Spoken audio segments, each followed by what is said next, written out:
On December 8, 1963, a group of amateur criminals hoping to strike it rich engineered one of the most infamous kidnappings in American history.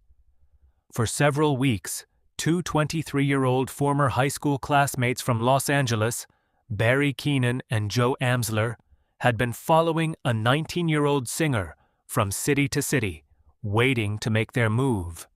Their target, none other than Frank Sinatra Jr., son of one of the most famous singers in the world, Old Blue Eyes himself. Their plan was bold but simple: snatch the young Sinatra and demand a hefty ransom from his wealthy father. The pair decided to strike on the evening of December 8, 1963, just days after the assassination of President John F. Kennedy. Sinatra Jr., just beginning his career in music, was performing at Harrah's Club Lodge in Lake Tahoe on the border of California and Nevada. Around 9 p.m., he was resting in his dressing room with a friend when Keenan knocked on the door, pretending to be delivering a package. Keenan and Amsler entered, tied up Sinatra's friend with tape, and blindfolded their victim. They took him out a side door to their waiting car. The singer's friend quickly freed himself and notified authorities. Roadblocks were set up, and the kidnappers were actually stopped by police, but they bluffed their way through and drove on to their hideout in a suburb of Los Angeles. By 9:40, the FBI office in Reno was brought in on the case.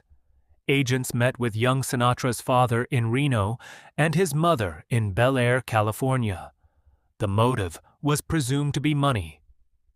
The FBI recommended that Sinatra wait for a ransom demand, pay it, and then allow the Bureau to track the money and find the kidnappers.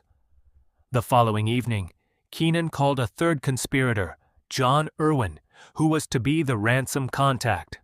Irwin called the elder Sinatra and told him to await the kidnappers' instructions. On December 10th, he passed along the demand for $240,000 in ransom. Sinatra Sr. gathered the money and gave it to the FBI, which photographed it all and made the drop per Keenan's instructions between two school buses in Sepulveda, California, during the early morning hours of December 11th. While Keenan and Amsler picked up the money, Irwin had gotten nervous and decided to free the victim. Sinatra Jr. was found in Bel Air after walking a few miles and alerting a security guard. To avoid the press, he was put in the trunk of the guard's patrol car and taken to his mother Nancy's home.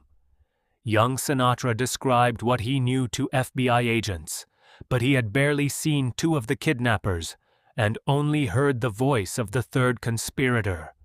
Still, the Bureau tracked the clues back to the house where Sinatra had been held in Canoga Park and gathered even more evidence there. Meanwhile, with the FBI's progress being recounted in the press, the criminals felt the noose tightening.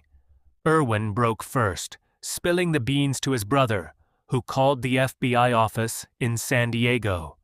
Hours later, Keenan and Amsler were captured, and nearly all of the ransom was recovered. Although the defense tried to argue that Frank Sinatra Jr. had engineered the kidnapping as a publicity stunt, the FBI had strong evidence to the contrary. The clincher was a confession letter written earlier by Keenan and left in a safe deposit box. In the end, Keenan, Amsler, and Irwin were all convicted.